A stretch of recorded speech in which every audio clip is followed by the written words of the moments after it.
ये 10 लक्षण भगवत प्राप्ति करने वाले उपासक के हृदय में जागृत हो जाते हैं। बहुत ध्यान से सुनना। ये 10 लक्षण जब प्रकट होने लगे तो जान लेना कि अब हमारा परम सौभाग्य उदय होने जा रहा है। बस हम भगवत साक्षात्कार के नजदीक हैं। जब तक इन 10 लक्षणों में कमी दिखाई दे तो संभालो इन 10 लक्षणों को अपने जीवन में पक्का। इन 10 का पूर्ण होना मतलब भगवत साक्षात्कार होना। धृति क्षमा दमोस्तेयम शौचमिंद्री निग्रहा धीर विद्या सत्यमक्रोधो दशकम धर्म लक्षणम। धृति सबसे पहला है। धृति किसी भी प्रकार का संकट, अपमान, विपरीतता, प्रतिकूलता, दुख आ जाए, पर जो हमने भगवत प्राप्ति का लक्ष्य लिया है, चाहे वो गृहस्थ हो या विरक्त हो, भगवत प्राप्ति का लक्ष्य लिया है, अब वो नहीं छूट सकता, चाहे कुछ भी हो जाए। पहला लक्षण स्वीकृति इसीलिए कहा है। बहुत जोर की बात है। खुली वस्तु रखी है, बिगड़ी जन्म अनेक की अब वहीं सुधरे आज हो ही राम को। यह स्वीकृति बहुत बड़ी बात है। अपने लोग देहाभिमानी हैं तो क्रियाओं पर संतोष करते हैं, क्रियाओं पर विश्वास कर लेते हैं कि मैं ये कर रहा हूं, इसके फलस्वरूप ऐसा मिलेगा। लेकिन उस सब करने का फल होता है होना, और वो सत्संग से प्राप्त हो जाता है एक क्षण में। इसीलिए स्वर्ग सुख, मोक्ष सुख, फिर मर्त्यलोक के सुख की बात क्या, सत्संग के समान नहीं रखा गया। तात स्वर्ग अपवर्ग सुख धरी तुला एक अंग तूलन ताहि सकल मिल जो सुख लव सत्संग। स्वीकृति बहुत जोर की बात है। पहला है धृति। धृति माने किसी भी प्रकार का कोई भी अपमान, तिरस्कार, निंदा, परिस्थिति, विपरीतता आपके मार्ग में आवे पर आपकी स्वीकृति पे अंतर नहीं होना चाहिए। इसे धृति कहते हैं। धृति ये बहुत आवश्यक है भगवत मार्ग के पथिक को। जो स्वीकृति की हुई है उस पे कोई विक्षेप नहीं पड़ना चाहिए। जो होना सो हो जाए, स्वीकृति नहीं बदलनी चाहिए। बस तुम्हारा ये यथा माम प्रपद्यन्ते तास तथैव भजाम्य हम। कोई भी परिस्थिति, कोई भी विपरीतता, कोई भी अपमान हमारी स्वीकृति में अंतर नहीं डाल सकता। मृत्यु स्वीकार करना अच्छा है, पर स्वीकृति पे अंतर नहीं आना चाहिए। वही स्वीकृति भगवत प्राप्ति करा देगी। गोस्वामी जी बाद में सब बातें कह रहे, पहले कह रहे बिगड़ी जन्म अनेक की अब वहीं सुधरे आज। हमारी धृति इतनी कमजोर है कि प्रतिकूलता के आभास मात्र में हम छोड़ देते हैं। प्रतिकूलता तो है ही नहीं, प्रतिकूलता के आभास, शायद प्रतिकूलता आ जाए, इससे हम भाग पड़ते हैं। ये कायरों का मार्ग नहीं है भगवत प्राप्ति। अज्ञान को छोड़िए। क्या तुम प्रभु को छोड़ दोगे तो दुखों से बच जाओगे क्या? जो कछ लिखा लिलाट दुख सुख देह संग भुगते गो जहां जाएगो या सिद्धांत अभंग। या सिद्धांत अभंग तजत क्यों धीरज प्राणी। यही धृति। तजत क्यों धीरज प्राणी वृंदावन परिहरे प्रिया प्रीतम रजधानी। स्वामिनी जी के महल को, स्वामिनी जी के चरण आश्रय को छोड़कर तुच्छ विषयों की तरफ कदम बढ़ा देना, स्वीकृति आपकी बहुत कमजोर है। बिगड़ जाएगा, ये जन्म बिगड़ जाएगा। पता नहीं किस युग में ये स्वीकृति का अवसर मिलेगा कि नहीं मिलेगा। कितना भी संकट आवे, धैर्य नहीं छोड़ना। सब कुछ सहना है, राधा राधा कहना है। नियम बना लो, जीत जाओगे। काल पर भी विजय प्राप्त कर लोगे। विश्वास करो, ये मंत्र मान लो, सब कुछ सहना है, राधा राधा कहना। राधा राधा आपको सराहेंगे, आपको चाहेंगे, आप जो मर्जी आवे सो करो। सराहेंगे आपको, कोसेंगे नहीं, आपको सराहेंगे और आपको ही चाहेंगे। हम आपसे तन मन प्राण सर्वस्व समर्पित करके प्रेम करते हैं। ये प्रेम मार्ग की बात। भगवत प्राप्ति करना है तो पहली बात है ये धृति, ये धैर्य रखो। ये नहीं देखा जाता, धैर्य नहीं दिखाई देता, धैर्य नहीं। जरा सा विचलता हुई, भाग पड़े। कहां भागोगे? जिधर भाग के जा रहे उधर तो विचलता का समुद्र है। यहां तो विचलता तुम्हें अविचल स्थिति प्रदान करने के लिए है। यहां का भय तुम्हें निर्भय पद प्रदान करने के लिए है। और इस भय को स्वीकार करके भाग रहे हो तो महाभयावह प्रवाह है संसार का, बहते चले जाओगे। अभय होए जो तुम्हें डेराई। धृति, जो धृतिवान है, लौकिक पारलौकिक सारी संपत्तियां उसके चरणों में झुकने लगती हैं। देख लो, शब्द पर ध्यान दो। जो धृतिवान है, धैर्यवान है, हर कष्ट सहता है, तो आगे जो मार्ग है बोले लौकिक और पारलौकिक सारी संपत्तियां उसके चरण चूमती हैं, क्योंकि वो धैर्यवान है। अगर धृति नहीं है तो परमार्थ का भेष भले हो, परमार्थ की स्थिति नहीं होगी। इसीलिए भगवान कपिल देव जी ने माता देवती जी से कहा, जो आसक्ति संसार के बंधन का कारण है, वही आसक्ति यदि महात्माओं के चरणों में हो जाए तो मोक्ष का खुला हुआ द्वार है। तो वो महात्मा कैसे होते? तो सबसे पहला शब्द था तितिक्षवः, मतलब महान सहनशील होते हैं संत जन। तितिक्षवः, यहां धृति, ऐसा धैर्य कि कोई भी विचलित ना कर सके। बहुत गंभीरता से, इसीलिए इसमें रुके हुए हैं। बहुत गंभीरता से पहला लक्षण है भगवत प्राप्ति का। जिसके अंदर ये 10 लक्षण आ गए तो भगवान प्रकाशित हो जाते हैं हृदय में, क्योंकि वही परम धर्म का स्वरूप है।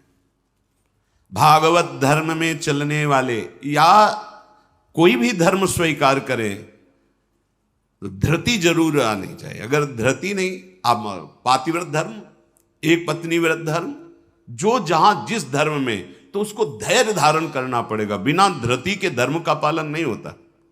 फिर ये तो परम धर्म, महाभागवत धर्म, प्रेम धर्म, इसमें तो कष्टों की परवाह करे तो योद्धा कैसा। अगर अनुकूलता, प्रशंसा, मान और सुख की चाह है तो परमार्थ का पथिक कैसा। अभी भ्रम में है वो। किसकी अनुकूलता? किसकी अनुकूलता? शरीर की। चाहे जितना अनुकूलता देते रहो, ये नष्ट होगा। इसकी अनुकूलता नहीं। श्री कृष्ण अनुकूल ले। श्री कृष्ण की अनुकूलता को देखो कि हमारे शरीर, मन, वाणी, चेष्टा प्रभु के अनुकूल हो। उसके लिए तुम धैर्यवान बनो। चाहे जितनी निंदा हो, अपमान हो, तिरस्कार हो, संकट आवे, विपत्ति आवे, परवाह नहीं। तो हर विपत्ति संपत्ति बन जाएगी। देख लेना, लिखा है कि जो धैर्यवान होकर परमार्थ में चलता है तो लौकिक और पारलौकिक सिद्धियां और सफलता उसके चरणों में आ जाती है। श्री राधा किंकरीणाम लुठति चरण यो रद्भुता सिद्ध कोटि, करोड़ों प्रकार के वैभव सिद्धियां उसके चरण दास्ता में आ जाती, हाथ जोड़े खड़ी रहती हैं जब सेवा की आज्ञा हो।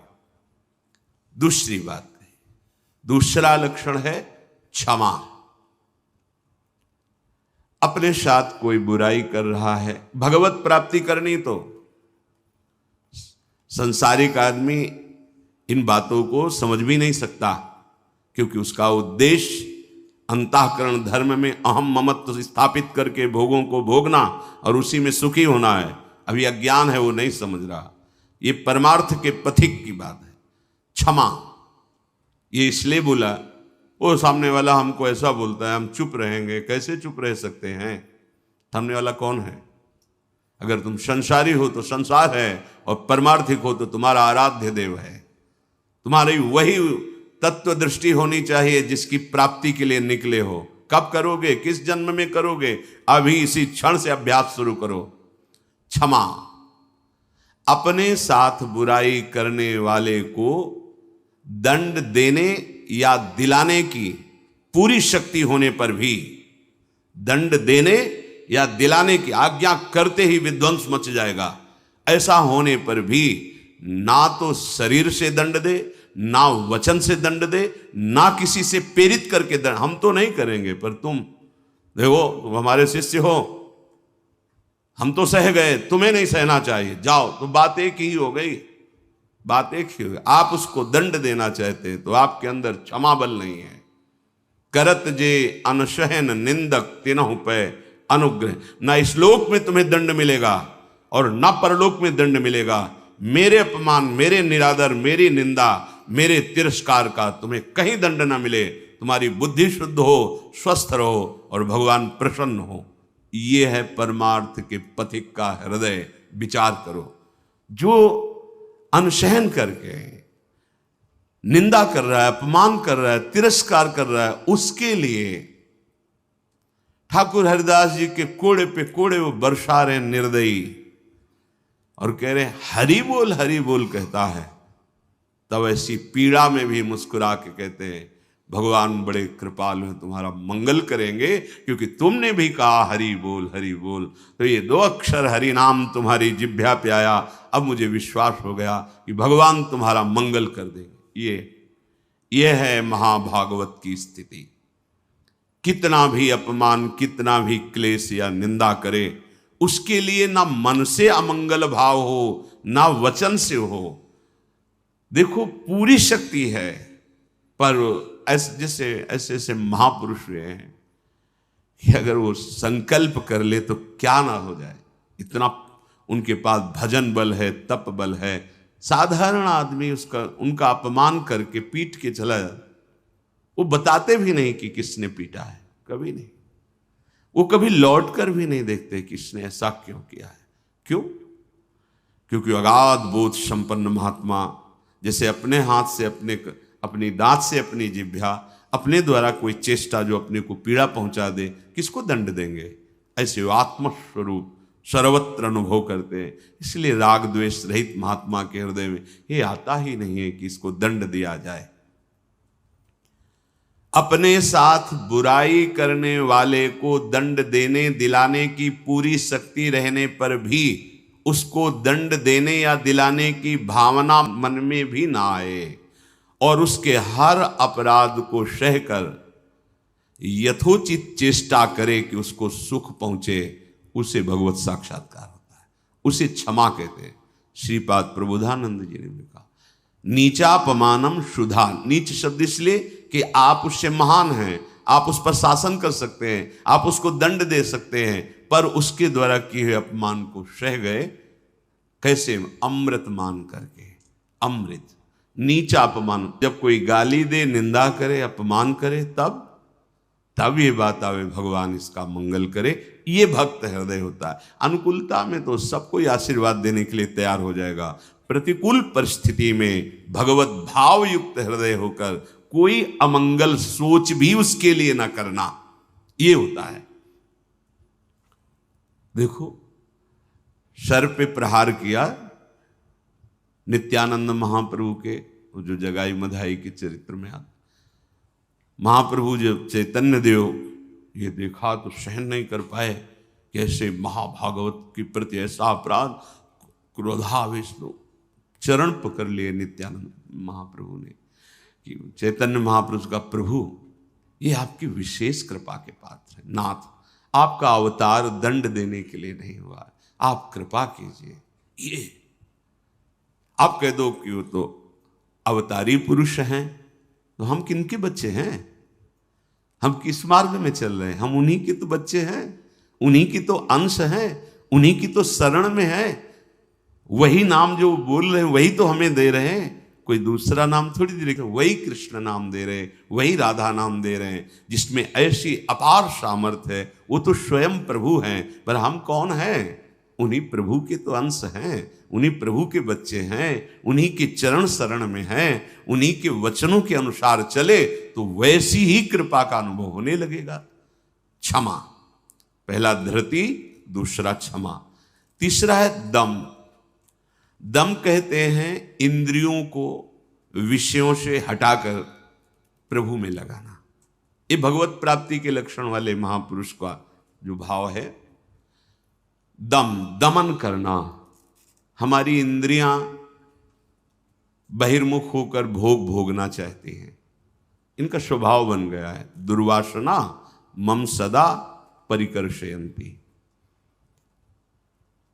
विषय इतने प्रबल हो रहे हैं कि इंद्रियों को अधीन कर लिए हैं। इंद्रियां इतनी प्रबल हो रही कि मंथन करने वाली प्रमथन स्वभाव वाली मन को अधीन कर लिया है। मन इतना प्रमथन स्वभाव वाला बुद्धि को अधीन कर लिया।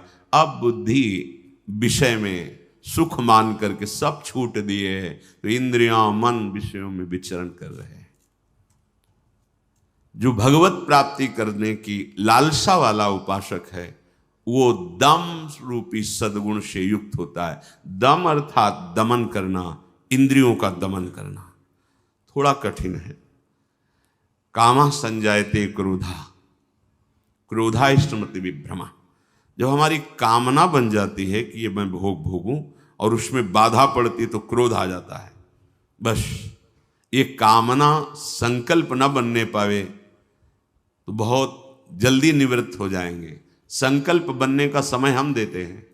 जब कोई भी इंद्री का विषय आकर्षित होता है तो मन उसको विस्तार से सुख का, भोगा हुआ सुख या सुना हुआ या दृश्य में आया हुआ भोगने की लालसा, और आप अपने भगवत विस्मरण कर दिए और उसमें तन्मय हुए, संकल्प बना, गड़बड़ हो गया। अब परमार्थ से भ्रष्ट कर देगा। आज नहीं तो कल, क्रिया बने ना बने भ्रष्ट कर देगा।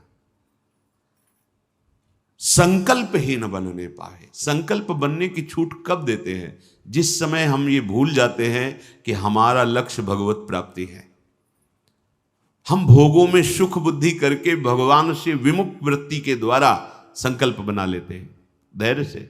जब हमको ये पता है कि इन भोगों में सुख नहीं, सुख तो सुख सिंधु प्रभु के नाम रूप में है, तो संकल्प कैसे बन गया? भगवत विमुखता के कारण संकल्प। वो क्षण भगवत विमुख हुआ, वो समय भगवत विमुख में जा रहा है, इसलिए आपका संकल्प बन रहा है। अगर नाम जप कर रहे हैं आप और आपका लक्ष्य है कि मुझे प्रभु के चरणारविंद की प्राप्ति करनी, तो आप इंद्रियों का दमन स्वाभाविक कर लेंगे। बहुत सरलता सहजता से इंद्रियों का दमन हो जाता है। हमारी स्वीकृति ठीक नहीं है, इसलिए जैसे एक दिन एकांतिक में चर्चा हुई थी, आप वैष्णव हैं, आप भगवत दासत्व के चिन्हों से युक्त हैं, आप भगवत प्राप्ति का मार्ग स्वीकार किए हो, चाहे गृहस्थ हो चाहे विरक्त। अब आपके सामने मांस परोसा जाए, आप खाएंगे? बिल्कुल ना, अंदर से ना बाहर से चेष्टा ही नहीं होगी। क्यों? क्योंकि आपकी स्वीकृति नहीं है। ठीक है, मदिरा ना अंदर से ना बाहर से स्फुरण ही नहीं होगा उसको पाने का। क्यों? आपके अंदर स्वीकृति ही नहीं। लेकिन बेविचार, मैथुन, गंदी बात, क्या आपकी ऐसी स्वीकृति है जैसे मदिरा और मांस के प्रति है तो उसी पंक्ति में, पर आपने इसके लिए स्वीकृति छोड़ दी, आपने इसकी गुंजाइश रख ली। अब आप गिर जाएंगे, आपकी इंद्रियां आपको गिरा देंगी। दूसरे की जरूरत नहीं, आपका मन ही आपको परेशान कर देगा, भ्रष्ट कर देगा। क्या आपकी ऐसी स्वीकृति है? और है तो आप बोलो, आपके सामने मांस परोसा जाए, मदिरा रखी जाए, तो क्या अंदर से स्फुरण होगा? स्फुरण ही नहीं होगा। आप देख लो ना, स्फुरण ही नहीं होगा और आपकी भौं चढ़ जाएगी। आपको पता नहीं आपकी क्या, या तो उठ के चल देंगे, बिल्कुल संभाषण भी नहीं करेंगे। ऐसा ही जो शास्त्र विरुद्ध आचरण है, सबके प्रति क्यों नहीं हो रहा? जो हमारे शास्त्रों में भगवत प्राप्ति के विरुद्ध आचरण बताए गए, आप उनको एक लाइन में ही बताया गया है। आप उन शब्दों में दो को तो मान लिए, त्याज्य, स्वीकृति ही नहीं उनके प्रति कि हम वैष्णव हैं, भगवत दास हैं। तो फिर व्यभिचार, मैथुन, ये गंदी चेष्टाएं, इसको उस पंक्ति में क्यों आप स्वीकृति में रख लिए? आपने स्वीकृति की है, और यदि आपकी स्वीकृति वैसे है तो आप बोलो कैसे हो सकता है? वो दो बातें जो बोली कैसे आप स्वीकार नहीं कर सकते? प्रार्थना करने पर, एकांत में मिलने पर भी आप उन वस्तुओं का सेवन नहीं करेंगे क्योंकि आपकी स्वीकृति नहीं। ऐसे ही स्वीकृति आपकी भगवत प्राप्ति की है तो उसमें बाधक है, फिर आप उस बाधक क्रिया को, बाधक चेष्टा को एकांत में क्यों करते हैं? अपना नाश क्यों करते हैं? ये इंद्रियां और मन मिलकर आपको स्वरूप विस्मृति के गर्त में डालती जा रही। जितना भोगों में सुख का अनुभव करोगे उतने ही आत्मस्वरूप की विस्मृति के गर्त में चले जाओगे। भगवत विस्मृति, काम संजायते क्रोधा, क्रोधा स्मृति विभ्रमा, स्मृति भ्रंशात बुद्धिनाशो, बुद्धिनाशात प्रणश्यति। भगवत प्राप्ति के लिए दमन करना सीखे इंद्रियों का। श्री हरिवंश नाम बल लहों, अपने मन भाई सब कहों, रहों शरण हरिवंश की। भगवत शरणागति और नाम जब दमन कर सकते हो इंद्रियों का, संकल्प बन जाएगा तो फिर बहुत मुश्किल पड़ेगा क्योंकि क्रोध प्रकट हो जाएगा।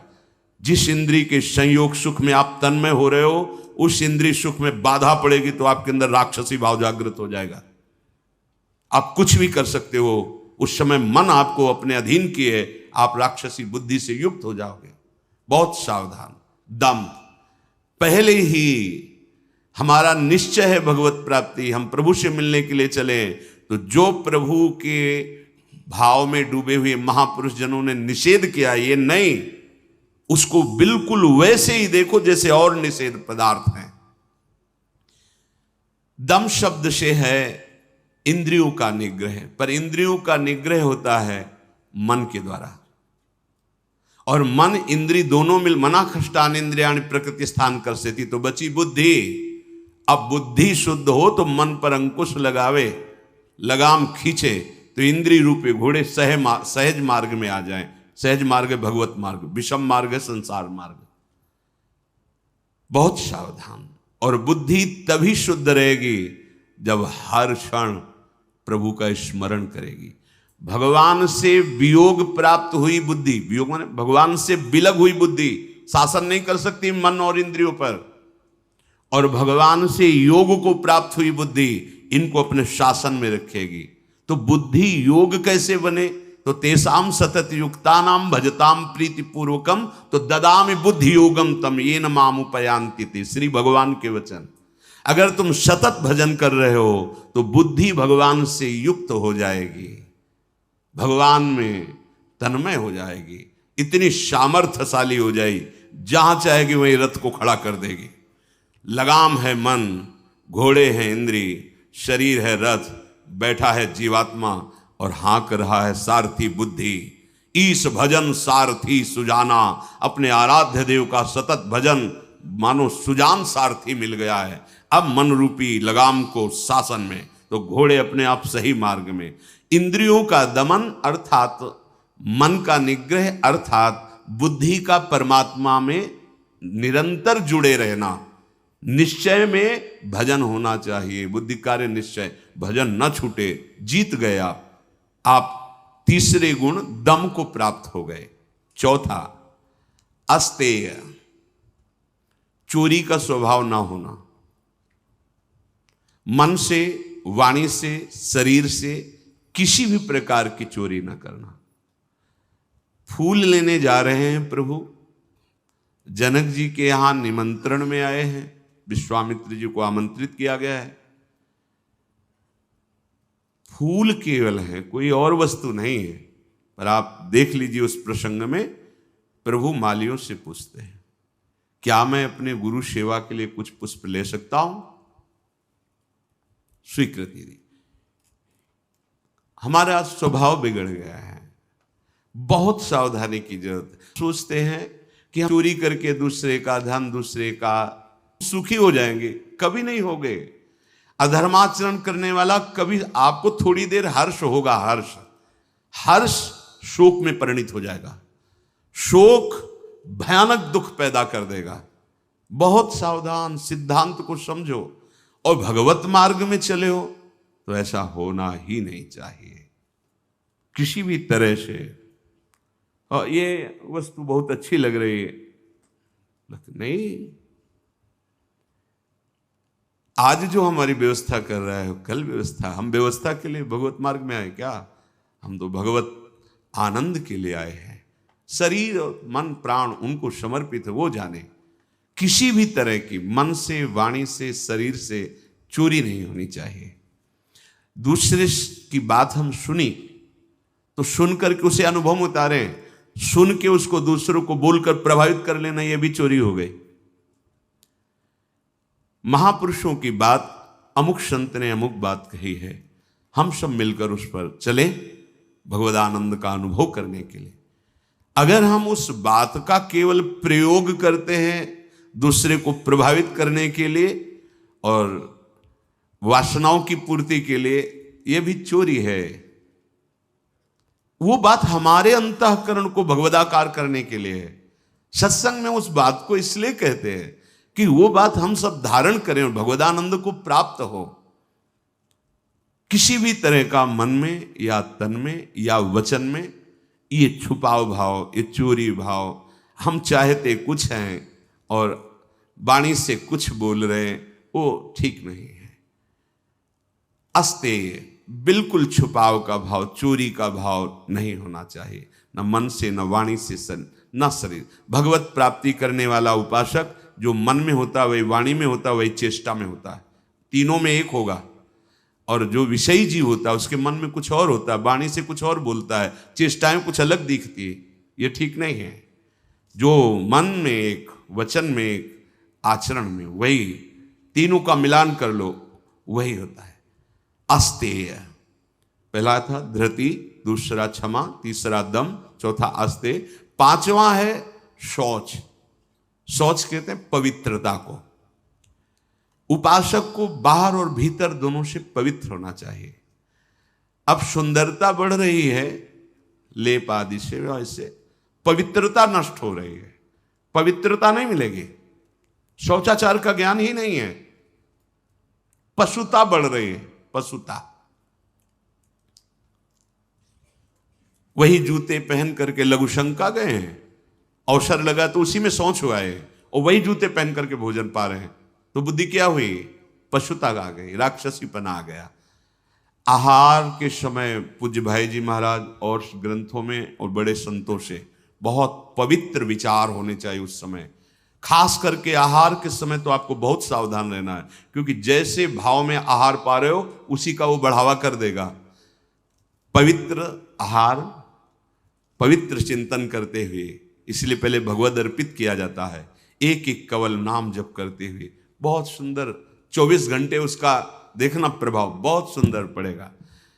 बाहर आपका शरीर पवित्र होना है, उसके लिए दिनचर्याएं हैं, पवित्रता का निर्वाह, बहुत सावधानी। वो अब देखो ऐसे लोगों के आचरणों का अनुकरण किया जाता है जो शौच होकर जल ही नहीं लेते, वैसे ना होता, क्या कहते हैं उसे? हाँ, टिश्यू पेपर। वाह आचरण बिगड़ते हुए पशुता में बदल गए, जैसे पशु ने सोच के चल दिए। अरे भाई, मनुष्य शरीर मिला है पवित्र, मतलब बुद्धि काम नहीं कर, उसे बड़ा माना जाता है। सोच होकर के पवित्रता ना करना बड़े आदमी हैं। वाह, आचरण पवित्रता है ही नहीं, कैसे तुम भगवत चिंतन अखंड कर लोगे? कैसे तुम्हारे सदविचार आवेंगे?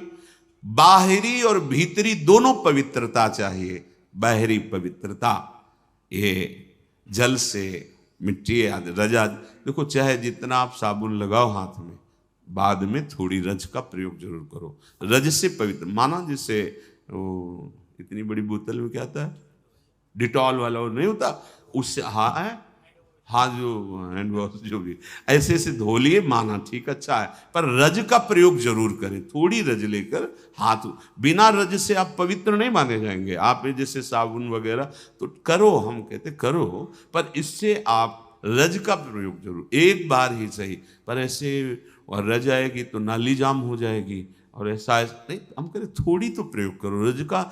नहीं, वो नाली तो खुल भी सकती है, इधर बुद्धि की नाली जाम हो गई तो और गड़बड़ हो जाएगा, नहीं हो जाएगा, जन्म जन्मांतर बिगाड़ती चली जाएगी।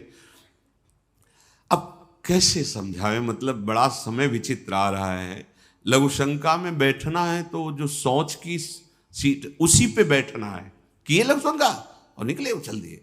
अरे पूरे अपवित्र हो गए, उस पे बैठने के लिए उतना ही वस्त्र धारण करो जितना तुम्हें धोना हो, तभी आप भगवत मार्ग में चलने, तभी आप चल सकते हैं। बुद्धि काम नहीं करेगी। अब जरा सा भी कुछ भी मुख में जाता है तो हमें कई बार समझाना होता है, श्री जी का प्रसाद है, प्रसाद। तब मन मंत्र की तरफ बढ़ता नहीं, एकदम घबरा के मुख में कुछ गया जूठा हुआ तो उसे समझाना पड़ता है, चरणामृत है, श्री जी का प्रसाद है। अभ्यास, हम बातचीत कर रहे हो और बाथरूम के पादुका में पैर जा रहा हो, बंद मंत्र, नाम चलना प्रारंभ। हमें बाद में ज्ञान होगा, वो पहले हो गया। अभ्यास। अगर आपको कई बार शौच लगती है, आप बाथरूम तो बंद ही होते हैं, उचित वस्त्र धारण कर लो, या जैसा हाथ धो लिए, यहां से हाथ धो लिए, कुल्ला कर लिए, और ये जो छिद्र है इनमें जल लगा लिया, कमर से स्नान, चाहे जितनी बार, इतना तो करना है। 2 बार तो सर्वांग आप कर लीजिए, बीमार हैं ऐसा है तो ऐसे कर लीजिए। अगर आप ऐसे पवित्र नहीं रहेंगे तो मंत्र नहीं चलेगा, भजन नहीं होगा। आप खुद देख लीजिए, बाहरी पवित्रता और आंतरिक पवित्रता, छल कपट ये सब अंदर ना रखते हुए नाम जब चल रहा है, अंदर पवित्र हो जाएंगे। तो जल, मिट्टी और यथा योग्य जो गुरुजन आदेश करते हैं वैसी दिनचर्या से ये बाह्य शरीर की शुद्धि होती है। राग, द्वेष, दंभ, कपट, वैर, अभिमान, इन विकारों का नाश होने पर अंतःकरण स्वच्छ होता है। ये विकार सब नष्ट हो जाएंगे। सत्संग सुनते रहिए, नाम जप करते रहिए। तो ये शौच अर्थात पवित्रता, बाहरी और भीतरी दोनों आवश्यक है। प्रसाद के सिवा मुख में अगर कुछ भी है, जैसे आप राधा वल्लभ जी गए, किनका मंत्र चलाओ, जल, वो चरणामृत, तो आचमन, जल लेके आचमन करने की जरूरत नहीं। अन्यथा आप जैसे फिर तो अच्छे से कुल्ला करो, आचमन करो, फिर आप मंत्र जप करो। हर समय पवित्र। लघु शंका पहले बराबर कमंडल में जल रखते थे, अब तो कहीं जाना आना ही नहीं तो कमंडल पास रहेगा, उसमें छोटा सा गिलास। अपनी दिनचर्या में आप भगवत प्राप्ति के मार्ग में चले हैं और आप ऐसे ही मन मानी, ऐसा नहीं। हम गुरुजनों को, बड़े महापुरुषों को देखा, पवित्रता का निर्वाह, पवित्रता का निर्वाह नहीं तो फिर सेवा या सुमिरन दोनों में विक्षेप पड़ने लगेगा। मनमानी आचरण मत कीजिए। आपका वस्त्र पवित्र होना चाहिए, पानी से निकाल लीजिए, पवित्र होने। ऐसे मनमानी आचरण करोगे तो भजन में रुचि नहीं होगी। ये भगवत प्राप्ति जिसको होनी है उसके लक्षण बताए जा रहे हैं। वो बाहर और भीतर से बहुत पवित्र रहता है। हम किसी को छूने की चेष्टा न करें। कोई छू रहा है हमें, उसमें कोई दोष, हम जा रहे हैं ऐसे छू गया कोई बात, हम किसी को बहुत सावधान।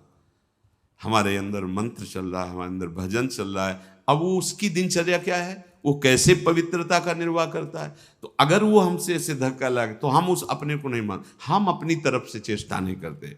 बिल्कुल भगवत मार्ग में जो भगवत प्राप्ति के लिए बहुत सावधानी की, पवित्रता की आवश्यकता है। फिर है छठा, शब्द, स्पर्श, रूप, रस, गंध। इनका ऐसा प्रभाव है कि खींच लेते हैं। जैसे अभी कोई ध्वनि बजने लगे, आ जाएगा, प्रभाव पड़ा शब्द का। अभी कोई चीख दे, ऐसे शब्द का प्रभाव पड़ा ना, ऐसे रूप का प्रभाव पड़ता है, ऐसे रस का प्रभाव पड़ता है, गंध का प्रभाव पड़ता है, स्पर्श का प्रभाव पड़ता है। इसी प्रभाव को जीत ले जो, बस ये बात समझे। हमारा जो नाम चल रहा है, अब कुछ भी गाए, कुछ भी बजाए, कुछ भी शोरगुल हो, उस पर अंतर नहीं पड़ना चाहिए। हम रूप आशिक हैं प्रियालाल के, आप कोई भी रूप हो, हम स्वादी हैं प्रियालाल के उच्छिष्ट के, अधरामृत के, जो उनका उच्छिष्टामृत भुक्त वही हुआ। इसके अलावा कुछ भी अमृत भी हो तो हमारे लिए, हमारी गंध श्री जी के श्री चरणों में चढ़ी हुई तुलसी, पुष्प, श्रीअंग का इत्र, प्रसाद, माला आदि, बस। इससे क्या होगा, शब्द, स्पर्श, रूप, रस, गंध पर आप विजय प्राप्त कर लेंगे। सनकादि के लिए जैसे आता है कि शब्द, स्पर्श रूप रस गंध पर विजय प्राप्त की हुई महापुरुष के भी घ्राणेन्द्री में जब प्रभु श्री हरि के श्री चरणों की तुलसी की गंध गई तो प्रेम विकल हो गए, ऐसा था। ये जो हमारी इंद्रियां स्पर्श सुख में, देह सुख, स्पर्श सुख में, रूप में, रस में, गंध में, शब्द में हमें भगवत प्राप्ति करनी, इसका हमें परिवर्तन करना होगा। हमें जहां भागवतिक शब्द श्रवणेन्द्रिय में पड़े तो नाच पड़ना चाहिए, प्रापंचिक शब्द तो उदासीन हो जाना चाहिए। भगवत भाव से सबके चरणों में प्रणाम, मेरे प्रभु सब इन रूपों में समाये हुए, ठीक है। ऐसे कोई रूप, और वास्तविक जब आप इतने महान रूप की प्रेमी भाव में चल रहे हैं तो कोई रूप आकर्षण नहीं कर सकता, नहीं कर सकता, है ही नहीं। देवलोक भूलोक रसातल सुनि कवि कुल मत डरिए, सहज माधुरी अंग अंग की कई कासो पट तरिए। कौन सा रूप? कोई भी रूप ऐसा लें कि चित्त में क्षोभ पैदा कर दे। कई बार विनोद में कहा है कि जैसे मकान में आग लग जाए तो कैसा दिखाई देता है, ऐसे ही जो रूप आशिक प्रभु के होते हैं, कहीं भी कोई भी रूप बहुत सुंदर वो नहीं, जितना सौंदर्य यहां से ब्रह्मलोक तक है हमारे प्रभु के सौंदर्य सिंधु के बिंदु के एक सीकर से है। कोटि काम मूर्छित हो जाए ऐसे तो लालजू महाराज हैं। एक काम पूरे त्रिभुवन में तांडव मचाए हुए है, करोड़ काम जिनकी मंद मुस्कान से मूर्छित हो जाए, वैसी जो लालजू की रूप लावण्य महिमा है, वो लालजू हमारी लाडली जू, निर्तन भ्रकुटी, बदन अंबुज मृदु, सरस हास, मधु बोलन तो अति आसक्त लाल। अब ऐसे रूप के आशिक, ऐसे रूप की चाह करने वाले किसी रूप में वो प्रभावित हो जाएंगे। ये जो छठवां इंद्रिय निग्रह अर्थात शब्द स्पर्श रूप रस गंध, ये जो इंद्रिय के ज्ञानेन्द्रिय के 5 विषय हैं, इन किसी विषयों को भी भगवद विमुख होकर स्वीकार न करें। प्रभु से अर्पित है, जैसे विशेष विशेष गंध हैं, पर अगर प्रभु को अर्पित नहीं तो हमारी घ्राणेन्द्रिय उसे वो आ रही पर उसका महत्व तो नहीं है।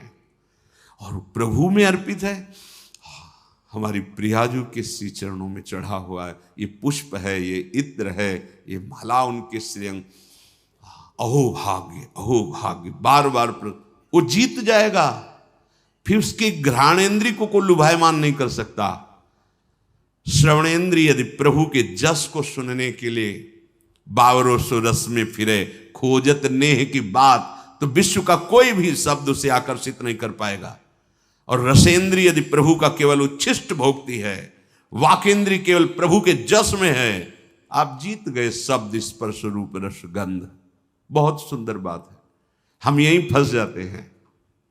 देखो, एकांत में आप कौन सा शब्द सुनते हैं? बिल्कुल खुली बात है, सभा में तो हम गान कर रहे हैं, लेकिन एकांत में कौन शब्द आपको प्रिय है?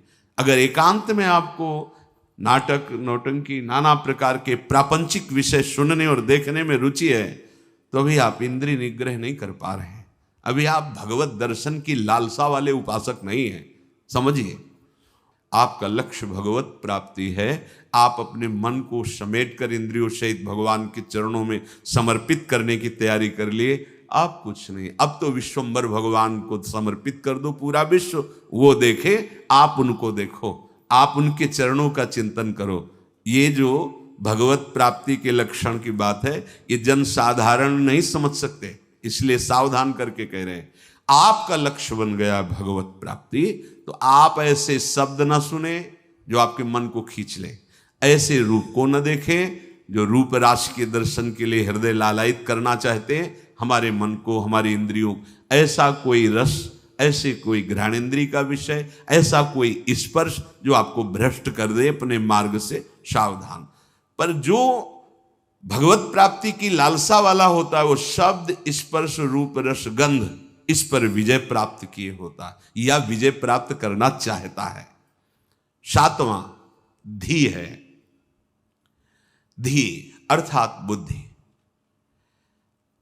आपका आहार सात्विक होगा, संग सात्विक होगा, शास्त्र सात्विक होंगे, वार्ता सात्विक होगी, तो आपकी बुद्धि भी सात्विक हो जाएगी। जो रोज सत्संग सुनता है, सत शास्त्रों का अध्ययन करता है और प्रभु का नाम जप करता है और विचारवान है, विचारवान, वो बुद्धि भगवत प्राप्ति की योग्य हो जाती है।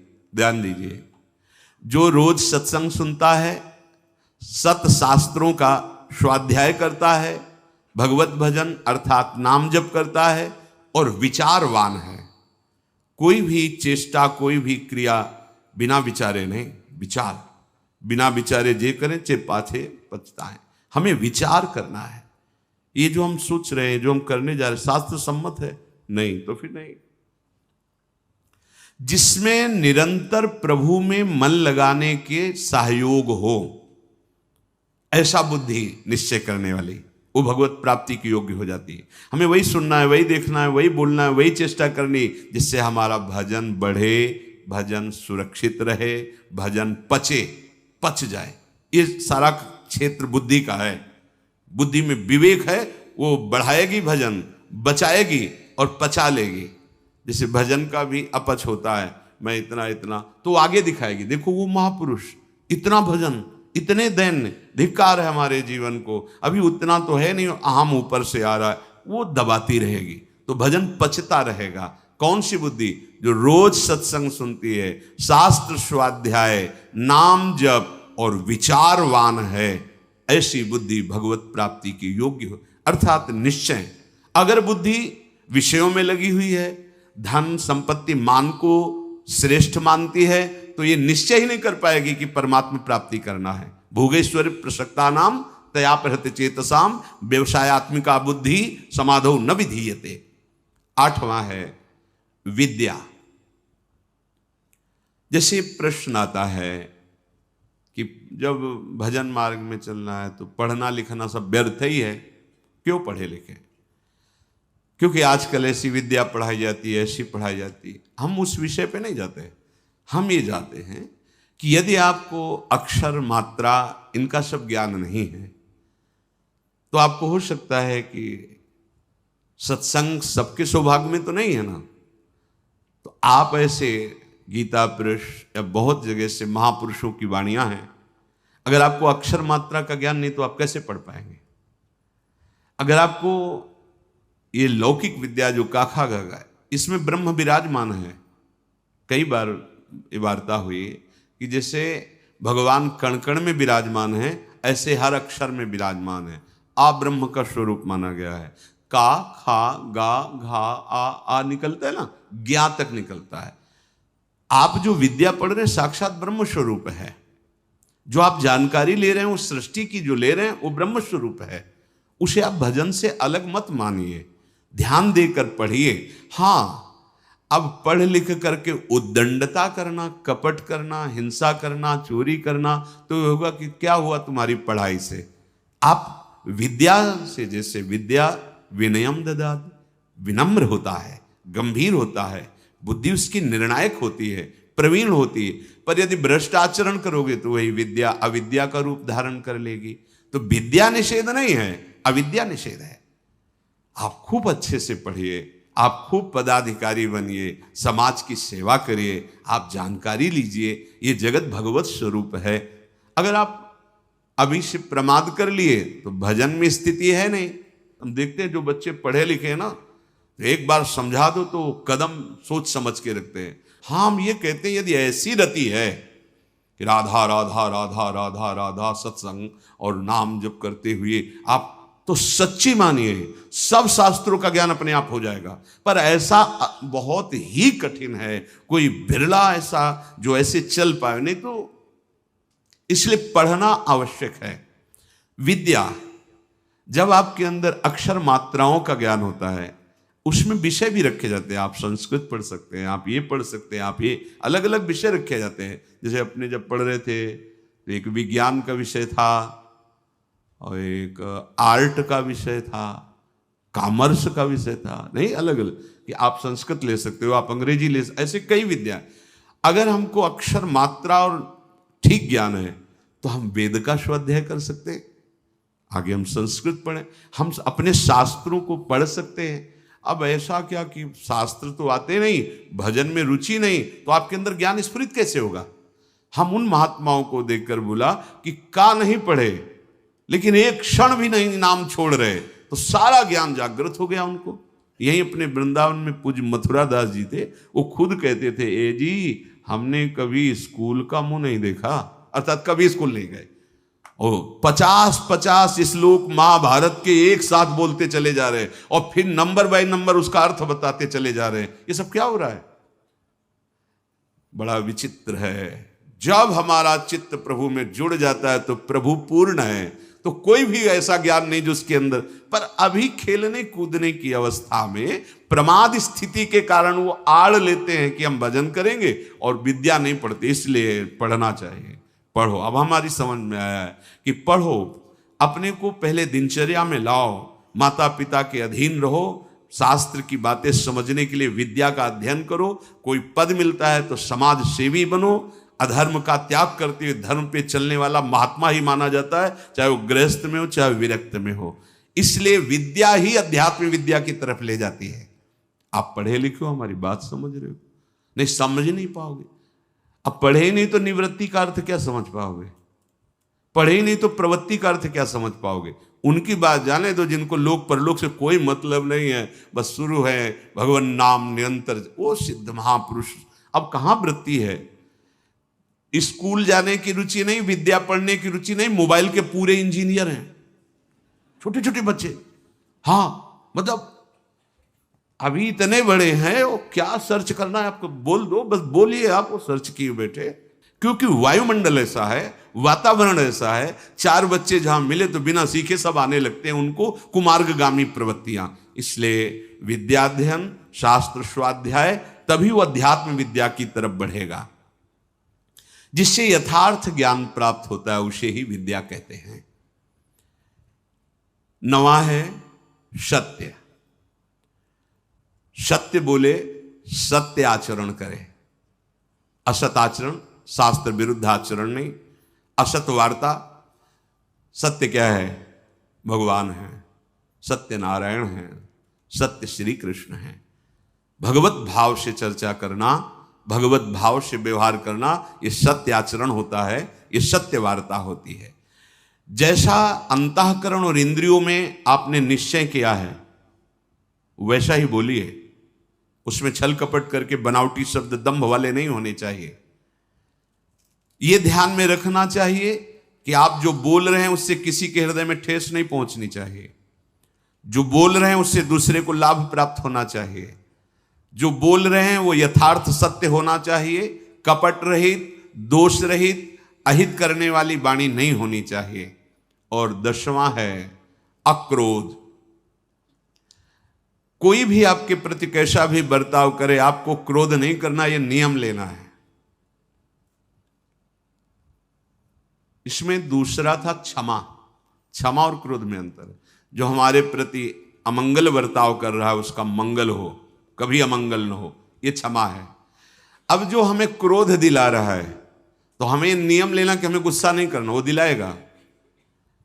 देखो, जब आप परमार्थ पे चलते हो तो आपके अंदर और बाहर दोनों जगह ऐसी परिस्थिति पैदा की जाएगी कि आपको क्रोध आवे, आपके अंदर की वृत्ति बिगड़ेगी।